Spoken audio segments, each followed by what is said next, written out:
la clé pour voir le Seigneur un jour, c'est la sanctification et la paix avec tous.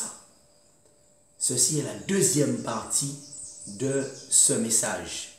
Inclinons la tête, prions le Seigneur.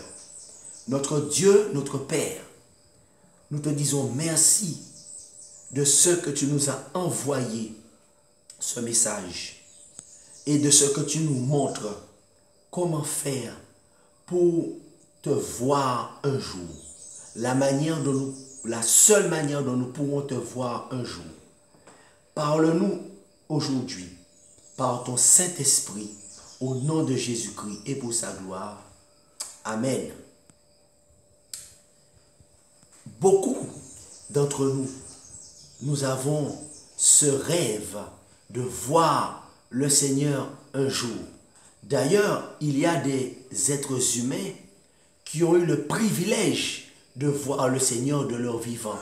Il y a eu, bien sûr, Moïse, mais il y a eu aussi le prophète Ésaïe qui a eu une vision de Dieu assis sur son trône. Quelle est cette fameuse clé qui permettra à tout être humain de voir le Seigneur un jour? C'est la sanctification et la paix avec tous. Et je dis amen à cela. C'est ce que nous voyons dans Hébreux chapitre 12 et le verset 14. Recherchez la paix avec tous et la sanctification sans laquelle personne ne verra le Seigneur. Amen. Gloire à Dieu. Nous avons dit que nous allons répondre à 3 questions. La première question était, qu'est-ce que la sanctification? La deuxième question, qu'est-ce que la paix avec tous? Et la troisième question, comment faire pour les rechercher? Comment faire pour rechercher la sanctification et la paix avec tous? Nous avons répondu la dernière fois à la première question, qu'est-ce que la sanctification? La sanctification, c'est le fait d'être mis à part de la foule pour être parmi les disciples. La sanctification signifie sortir de la masse, sortir de la majorité, sortir de la foule pour faire partie du reste dont parle le livre de l'Apocalypse, qui dit que il y a un reste qui garde les commandements de Dieu et qui a la foi de Jésus. Je dis amen à cela. Donc, par conséquent, la parole de Dieu nous dit que cela doit faire l'objet de notre recherche de manière active. Rechercher la sanctification, le fait d'être séparé de la foule. Maintenant, nous allons répondre à la deuxième et à la troisième question. Que signifie rechercher la paix avec tous? Rechercher la paix avec tous et la sanctification sans laquelle personne ne verra le Seigneur. Que veut dire cette recommandation? Rechercher la paix avec tous. Nous lisons dans le livre du prophète Ésaïe, Ésaïe au chapitre 9 et au verset 5. Car un enfant nous est né, un fils nous est donné, et la domination reposera sur son épaule. On l'appellera admirable, conseiller, Dieu puissant, Père éternel, prince de la paix. Amen. On voit ici que Jésus est décrit par le prophète Ésaïe comme ayant au moins 5 caractéristiques, 5 qualités. Il est admirable, donc il est un personnage dont on admire la personnalité, le caractère. Il est le grand conseiller, ça veut dire celui dont les conseils sont infaillibles parce qu'il possède la plénitude du Saint-Esprit, n'est-ce pas? Il possède la plénitude du Saint-Esprit, donc il est le conseiller admirable. Nous lisons ça dans Ésaïe 11, verset 2. L'Esprit de l'Éternel reposera sur lui, esprit de sagesse, esprit d'intelligence, esprit de conseil et de force, esprit de conseil et de crainte de l'Éternel. Dieu puissant, c'est la troisième qualité. Ça veut dire il a une puissance infaillible. Ensuite, dans sa justice et dans son pouvoir, il est le Père éternel, ça veut dire son règne sera sans fin. Et enfin, il est le prince de la paix. Donc cela veut dire que c'est celui qui est un artisan de paix, mais en même temps, c'est celui qui a la capacité d'instaurer une paix durable. Le seul qui soit capable d'instaurer une paix durable dans son règne, puisqu'il est le roi des rois et le seigneur des seigneurs. Je dis amen à cela. Donc Jésus est le prince de la paix. Cela signifie que nous devons, comme Dieu est le roi, son Père est le roi de paix, et lui, il est également le prince de la paix. Donc, par conséquent, Jésus est notre exemple. Que signifie Jésus est le prince de paix? Cela signifie que Jésus est notre exemple et que par conséquent, eh bien, nous devons prendre sa vie comme exemple lorsqu'il était sur terre. En effet, nulle part dans la Bible, on voit que Jésus faisait la guerre avec les autres. Au contraire, on voit que Jésus, nulle part, on voit Jésus s'est engagé dans la guerre avec qui que ce soit. En effet, même quand Satan est venu en personne pour l'attaquer, n'est-ce pas? Jésus-Christ, il n'avait qu'une seule parole à la bouche. Quelle était-elle? Il est écrit. Lorsque Jésus était dans le désert, après avoir jeûné pendant 40 jours, il a été attaqué par le diable qui voulait le vaincre et il n'a prononcé qu'une seule parole, il est écrit. Il n'a pas fait la guerre au diable. En réalité, Jésus a pris la Bible comme son unique réponse. Pour avoir la paix avec les autres, la Bible, la parole de Dieu nous dit comment on doit procéder. On trouve ça dans Colossiens chapitre 4 et le verset 6. Nous lisons dans Colossiens chapitre 4 et le verset 6. Que votre parole soit toujours assaisonnée, toujours accompagnée de grâce, assaisonnée de sel, afin que vous sachiez comment répondre à chacun.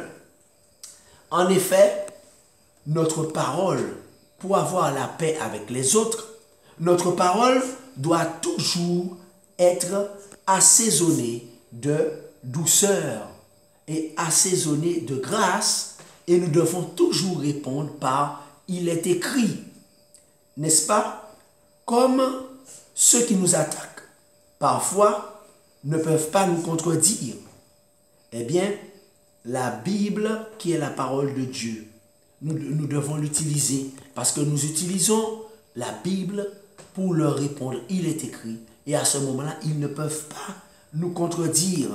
Ils vont nous laisser tranquilles. Et je dis gloire à Dieu pour cela. C'est ce que Satan a fait lorsqu'il a essayé de piéger Jésus lors de son jeûne dans le désert. Jésus a utilisé la parole de Dieu pour lui répondre et le diable l'a laissé tranquille. C'est pour cela que nous devons connaître la parole de Dieu. C'est pour cela que nous devons l'étudier chaque jour, n'est-ce pas? Lorsqu'un envoyé de Satan vient nous attaquer, Satan ne va pas venir en personne. Et il va utiliser soit ta famille, c'est-à-dire par exemple quelques membres de ta famille, ou un frère d'église, ou il va utiliser la foule pour nous faire la guerre, n'est-ce pas? Satan rarement va venir en personne. Il va utiliser des personnes qui nous sont parfois très proches pour nous faire la guerre. En tant que disciple de Jésus-Christ qui recherche la sanctification, nous devons faire comme le Christ et répondre par la parole de Dieu. Il est écrit, et je dis gloire à Dieu pour cela, et le diable fuira loin de nous. Amen. Amen. Nous devons demander à Dieu de nous donner la maîtrise de soi. Nous devons demander à Dieu de nous donner la maîtrise de nous-mêmes afin d'éviter les pièges de Satan. C'est alors que nous pourrons être des artisans de paix. Jésus-Christ a déclaré dans le fameux sermon sur la montagne, « Heureux ceux qui recherchent la paix, heureux ceux qui poursuivent la paix, car ils seront appelés fils de Dieu. » Et je dis Amen à cela. En effet, nous pouvons être des artisans de paix, vivre dans la paix et la sanctification et voir Dieu face à face. Je dis Amen à cela. En effet, pour vivre dans la paix, comment pouvons-nous faire pour vivre dans la paix?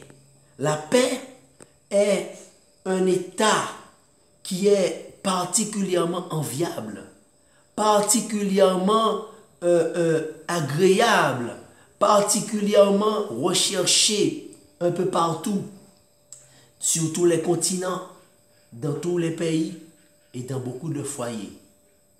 Mais en réalité, beaucoup ne savent pas qu'on ne peut pas obtenir la paix à tout prix et surtout à n'importe quel prix. Il y en a qui recherchent la paix armée.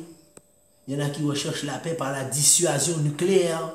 Il y en a qui recherchent la paix par des alliances contre nature. Mais la Bible, la parole de Dieu nous dit que pour vivre dans la paix, il n'y a que la clé, la fameuse clé qui nous permettra de vivre dans la paix, c'est-à-dire la sanctification. Et je crois que cela mérite de faire l'objet de notre recherche. C'est ce que nous voyons dans la Bible, la parole de Dieu. Comment faire pour vivre dans la paix? Galates chapitre 5 et le verset 22. Mais le fruit de l'Esprit Saint, c'est l'amour, c'est la joie, la paix, la patience, la bonté, la bienveillance, la fidélité, la douceur, la tempérance. La loi n'est pas contre ces choses. Chers amis, la clé pour vivre dans la sanctification, c'est le fruit de l'Esprit. Ce n'est que le Saint-Esprit qui soit capable d'aider un être humain à avoir le fruit de l'Esprit. La paix est l'un des aspects du fruit de l'Esprit. On nous encourage à avoir la bienveillance. Mais peut-on avoir la bienveillance sans être conduit par le Saint-Esprit, sans avoir le Saint-Esprit en soi, à l'intérieur de nous-mêmes? En effet, comment faire pour rechercher la paix et la sanctification sans laquelle personne ne verra le Seigneur? Eh bien, nous devons être constamment en prière. Parce qu'il est écrit dans 1 Thessaloniciens chapitre 5 et le verset 17, « Priez sans cesse, priez constamment. » Qu'est-ce que nous demandons à Dieu dans nos prières? En réalité, la Bible nous dit que nous devons prier sans cesse et que nous devons demander chaque jour nous devons demander à Dieu de nous donner le baptême du Saint-Esprit, de nous donner le fruit de l'Esprit, qui est l'amour, la joie, la paix, la bienveillance, la bonté. Pardon. Nous devons demander à Dieu chaque jour de nous aider et de nous montrer les choses créées par Satan et par la foule dont nous devons nous séparer afin de vivre dans la présence de Dieu. Et je dis amen à cela. Comme il nous a créés, afin de vivre dans la présence de Dieu comme il nous a créés, c'est-à-dire sans les choses qui ne viennent pas de Dieu, mais que nous rejetons, n'est-ce pas? Parce qu'en réalité, chers amis, le Seigneur nous montre comment faire pour pouvoir rechercher la sanctification et la paix avec tous. Nous avons dit que premièrement, il faut que nous puissions prier sans cesse pour demander à Dieu de nous baptiser du Saint-Esprit et de nous donner le fruit de l'Esprit, parce que l'un des aspects du fruit de l'Esprit, c'est la paix. Quelle bonne nouvelle! Deuxièmement, nous devons chercher à mourir à nous-mêmes. Nous voyons cela dans Matthieu chapitre 16 et le verset 24, où Dieu nous montre comment faire pour rechercher la sanctification. Jésus-Christ déclare ceci. Alors Jésus dit à ses disciples, si quelqu'un veut venir après moi, qu'il renonce à lui-même, qu'il se charge de sa croix et qu'il me suive. Ça veut dire qu'on doit mourir à nous-mêmes. Et l'apôtre Paul a dit dans Galates chapitre 2 et le verset 20, j'ai été crucifié avec Christ, et si je vis, ce n'est plus moi qui vis, mais c'est Christ, c'est-à-dire son Esprit Saint qui vit en moi. Gloire à Dieu. Donc, nous ne pouvons pas mourir à nous-mêmes, c'est-à-dire avoir la sanctification, si nous ne prenons pas cette décision. Et si nous voulons véritablement vivre dans la présence de Dieu sur terre, et nous pourrons voir le Seigneur sur terre, en révélation, en vision. Nous allons le voir, Ésaïe l'a vu de son vivant, Moïse l'a vu de son vivant. Eh bien, il faut premièrement mourir à soi-même. Il faut faire taire le moi. Il y a des choses dont nous devons nous séparer. Il faut faire taire l'orgueil et faire taire le regard de la foule afin de nous laisser dépouiller totalement et complètement par le Saint-Esprit. Amen. Gloire à Dieu. En effet, nous devons apprendre à faire taire le regard de la foule. Quel regard nous importe? Le regard de qui est important pour moi, pour toi? Est-ce que ce qui te motive, c'est le regard de Dieu? Que Dieu puisse prendre plaisir quand il te regarde? Ou le regard de la foule? Ah oui? Est-ce que tu préfères vivre pour le regard des autres qui ne pourront jamais faire de toi un enfant de Dieu, qui ne pourront jamais te sauver, ou tu préfères vivre selon le regard de Dieu? Non, je préfère le regard de Dieu et je préfère faire taire le regard de la foule, et je dis amen à cela. En réalité, la parole de Dieu nous dit que si nous sommes prêts à mourir à nous-mêmes, nous allons voir le Seigneur. Amen. Et nous voyons cela dans le livre de Romains au chapitre 8 et nous allons lire le verset 9. Nous lisons Romains chapitre 8 et nous lirons le verset 9. Nous lisons, or ceux qui vivent, verset 8, ceux qui vivent selon la chair ne sauront plaire à Dieu. Pour vous, vous ne vivez pas selon la chair, mais selon le Saint-Esprit, si du moins l'Esprit de Dieu habite en vous. nous devons prier pour recevoir le baptême du Saint-Esprit, afin que l'Esprit de Dieu qui était à côté de nous pendant toute notre vie puisse rentrer à l'intérieur de nous. C'est ça le baptême du Saint-Esprit, puisse vivre en nous. Romains 8, verset 9. Si quelqu'un n'a pas l'Esprit de Christ, il ne lui appartient pas. Oui, en effet, pour pouvoir mourir à soi-même, il faut demander à l'Esprit Saint d'habiter en nous. Et il faut faire taire le moi. Et l'Esprit Saint et Jésus-Christ viendront souper et habiter avec nous. L'Esprit viendra souper avec nous afin de nous amener à Jésus-Christ dans son royaume. Et je dis amen à cela.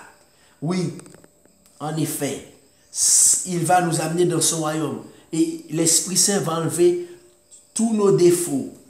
Il va enlever, nous mettre sans défaut, sans ride, sans ni rien de semblable. Et je dis amen à cela. Eh bien, pour pouvoir voir le Seigneur, le Saint-Esprit, s'adresse à toi maintenant. Sache que Jésus a dit que si quelqu'un pêche contre le Père, il se repent, il sera pardonné. Contre le Fils, il sera pardonné. Mais si quelqu'un pêche contre le Saint-Esprit, il ne sera pas pardonné. Ça veut dire que le Saint-Esprit, si on lui résiste, eh bien, on va se perdre éternellement. Le Saint-Esprit te dit ceci parce qu'il t'aime. Il te dit, si tu m'aimes, garde mes commandements. Parce que regarde comment Jésus-Christ est mort pour toi. Il a donné sa vie. Il n'a pas hésité à venir prendre des coups de fouet, à prendre des coups de bâton, à être rejeté, à être méprisé, parce qu'il t'aime, parce qu'il veut te sauver. Il t'aime d'un amour éternel. Il est mort sur la croix pour toi. Alors, le Saint-Esprit te dit ceci maintenant. Si tu as été créé noir, de couleur noire, eh bien, le Saint-Esprit ne s'attend pas à te voir arriver au ciel avec la peau claire. Si Dieu t'a créé avec la peau noire, le Saint-Esprit te dit qu'il ne s'attend pas à te voir arriver au ciel avec la peau claire. S'il t'a créé avec la peau claire, il ne s'attend pas à voir quelqu'un avec la peau complètement noire, complètement foncée, arriver au ciel, parce que cela veut dire que tu as rajouté quelque chose qui t'a rendu comme cela. Et la Bible te dit que notre corps est le temple du Saint-Esprit. Nous ne nous appartenons pas à nous-mêmes et que nous aurons à rendre des comptes au propriétaire qui est Dieu. Si Dieu, le Saint-Esprit te dit ceci aujourd'hui, si Dieu t'a créé avec les cheveux courts, naturellement, n'est-ce pas? Eh bien, le Saint-Esprit ne s'attend pas à te voir sur terre avec des rajouts. Le Seigneur Jésus-Christ ne s'attend pas à te voir sur terre alors qu'il t'a créé avec des cheveux courts, avec des perruques. Il ne s'attend pas à cela avec tout ce qui se retrouve sur les filles de Jézabel. Parce que tu es une créature si merveilleuse. Et dans la Genèse, il est écrit que tu as été créée parfaite. N'est-ce pas? Eh bien, en effet, si Dieu t'a créé avec des cheveux longs, le Saint-Esprit ne s'attend pas à te voir avec une coupe à la garçonne. Le Saint-Esprit ne s'attend pas à te voir arriver coiffé comme un garçon. Alors qu'il t'a créé avec des cheveux longs, tu es une fille, une créature merveilleuse, créée à l'image de Dieu. Ce sont des choses qui ont été inventées par Jézabel pour pouvoir t'empêcher de voir le Seigneur un jour. Mais gloire à Dieu, le Seigneur, le Saint-Esprit te dit, ma fille, mon enfant, je t'aime. Mon fils Jésus-Christ est mort pour toi. Et Dieu le Père te dit, mon fils Jésus-Christ est mort pour toi. Et il te dit, tu es une créature merveilleuse, reste comme tu as été créé, comme tu es né, et ne rajoute rien pour ressembler à la foule. Je dis amen à cela.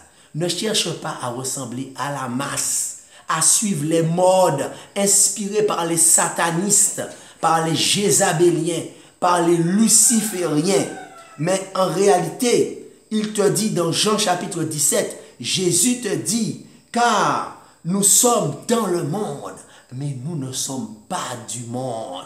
Je dis amen à cela. Répète ça avec moi. Nous sommes dans le monde, mais nous ne sommes pas du monde. Jean 17, verset 16. Jésus te dit, le Saint-Esprit te parle maintenant.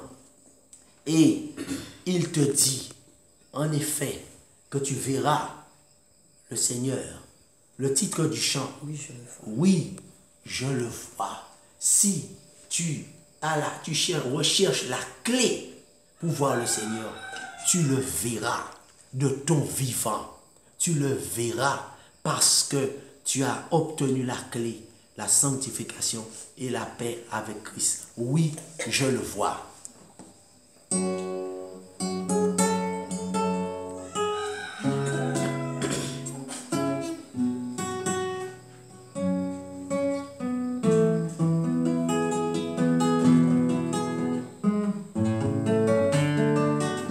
Oui, je le vois. Oui, je le vois. Car mes yeux ont vu l'agneau, le Seigneur sur son trône, il règne toujours.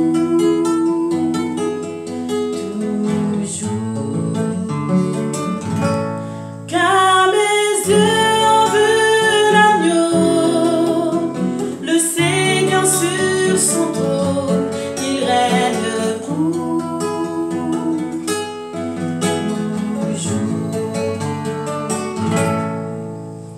Il remplit le temple de sa gloire. Une armée céleste le loue d'un seul cœur, joignant nos voix au leur, chantant Saint, Saint, Saint le Seigneur, l'agneau de Dieu. Oui, je le vois. Oui, je le vois. Élevé par tous les peuples, rassemblés pour l'adorer. Oui, je le vois. Oui, je le vois. Mes yeux ont vu l'agneau, le Seigneur sur son trône, il règne toujours.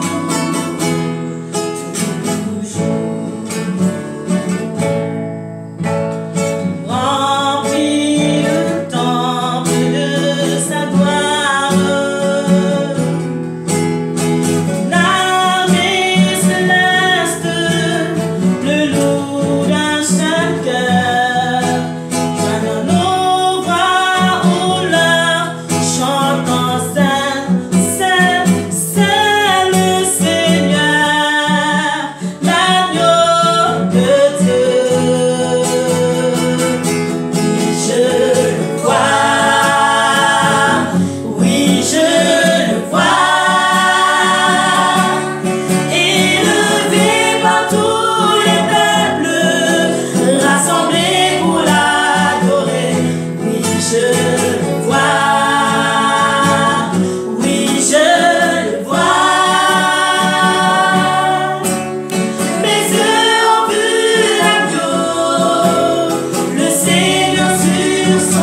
Tout